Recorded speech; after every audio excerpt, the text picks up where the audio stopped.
Girl, you look fine. You must want to be a white woman. You're just trying to lose everything God gave you, huh?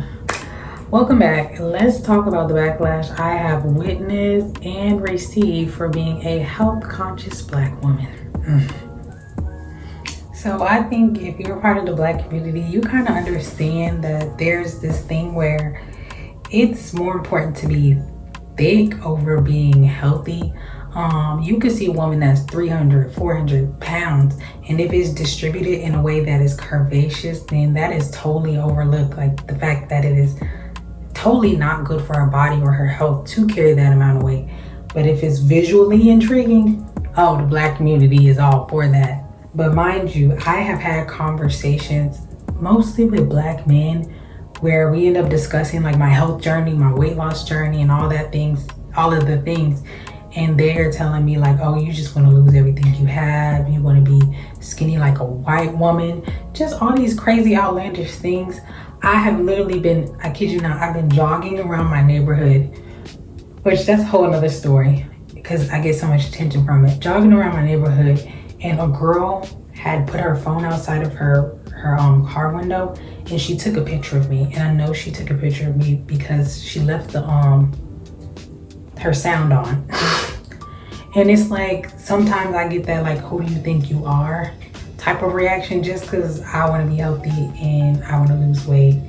And so we're going to talk about that, but first I gotta talk about how your girl fell victim to trying to be thick myself. So yeah, let's get into that. So back in my college days at FAMU, I was doing like 118 pounds soaking wet when I first got to college, and then I got up to 125.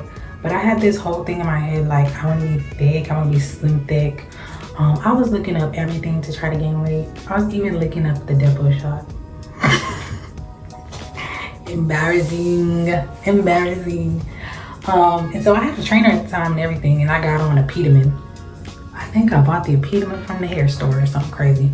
I ended up on Epitamin. I was like eating 3 peanut butter sandwiches a day, drinking 2 booze, eating a bunch of spaghetti, and over time it did work. I gained like 25 pounds.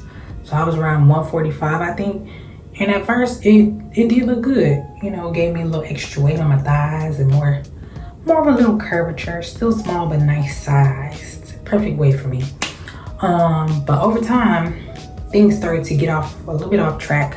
I stopped working out like I was supposed to, and then I started working at McDonald's for a period of time, and baby, I was going to town on those McNuggets. I remember like my little McDonald's shirt had a pocket on it, and I would like take little McNuggets out the tray and sneak them in my pocket and be eating McNuggets while I'm on the headset taking orders in the drive-thru. So that happened, and I just remember one day I looked in the mirror at my stomach. Not really my stomach, it was my love handles. And they were just big for no reason. I was like, what is this? I remember asking my boyfriend, I'm like, what are these? Are these what people call curves? I was genuinely confused. He was like, I don't think those are curves. And also I think we should work out. So yeah, that was a whole thing. I was very resistant to working out and changing it. My mindset was very much like, you should just love me the way I am. Like, you should just embrace me the way I am. And I remember I told my roommate that, and she literally laughed at me and like, why won't you just work out with him? So that was my first experience of gaining weight in the name of being thick. Now, let's get into how I handled these newfound insecurities because of trying to be thick. Do you think I just got on a like healthy gym regimen and just ate good and became consistent? No, I didn't do that. I was still very much inconsistent with like trying to be healthy. What I did instead was I went to get the non-invasive lipocavitation. I got that on my side fat, and it definitely helped my confidence. But looking back, it just worked out because I gained it back over time from not working out. And then still in the back of my head was like wanting to be thick kind of thing. So I got the non-invasive BBL. If you don't know what that is, they put your butt cheeks in these cups, and the cups like squeeze the heck out of your booty cheeks. It feels like they're going to be ripped off your body, like clean off. And when you come out of it, your butt is literally swollen and it's bigger. But it doesn't last if you don't work out. So I did that a few times. And as I got into my late 20s, started dating my husband, got married, I just gained weight. You know, you're happy, you're going on dates, you're trying new foods, doing all that stuff. And it was like, I was kind of in denial about the weight gain. Because I remember one time I went to the gym after work and I stepped on the scale. And I'm like, this scale is clearly broken because I've never seen this number before in my life. So I just went on about my day. And, you know, my husband would try to tell me like, hey, you know, you might want to like work out. Maybe we can work out together. And it was like, to me, it was like a repeat of the whole college boyfriend thing. And I'm still, my mindset is still the same. I'm like, you should just love me the way I am. Like, why aren't you wanting to accept me? I would accept you if you gained a bunch of weight or whatever like that. And I had every excuse in the book, which is the same excuses I see online.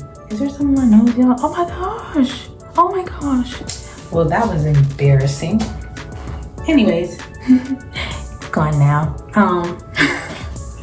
But I would be like, well, I don't have enough time to work out. Like after I get off work, I'm wiped out. I don't have time for this.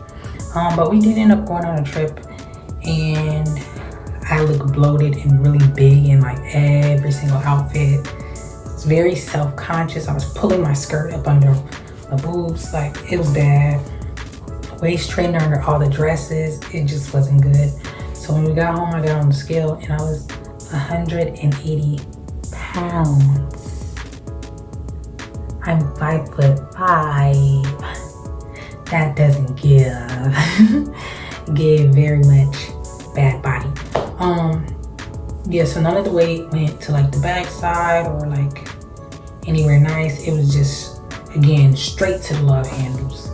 And then I like had negative booty, so it's very visually confusing, if that's the word for it.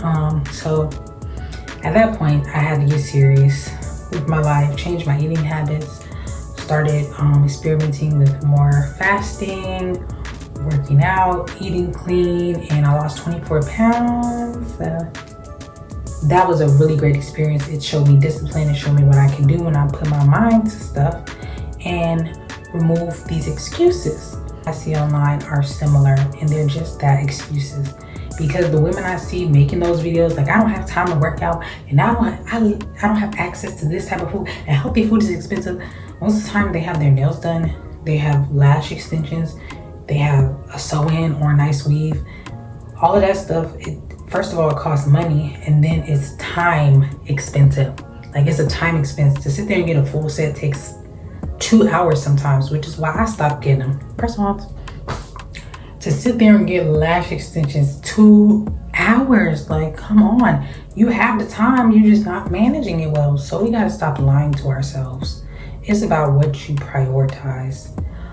So I let all the excuses fly, lost 24 pounds, gained 15 back. And so I went on another weight loss journey this summer, and I lost 14 pounds. So now I only got 10 more pounds to lose. But I have to say, I feel so much better about myself. My stomach is flattening back out, my waist is going back in, and my confidence is coming back. And I'm so relieved, and I'm telling you, I'm over being thick.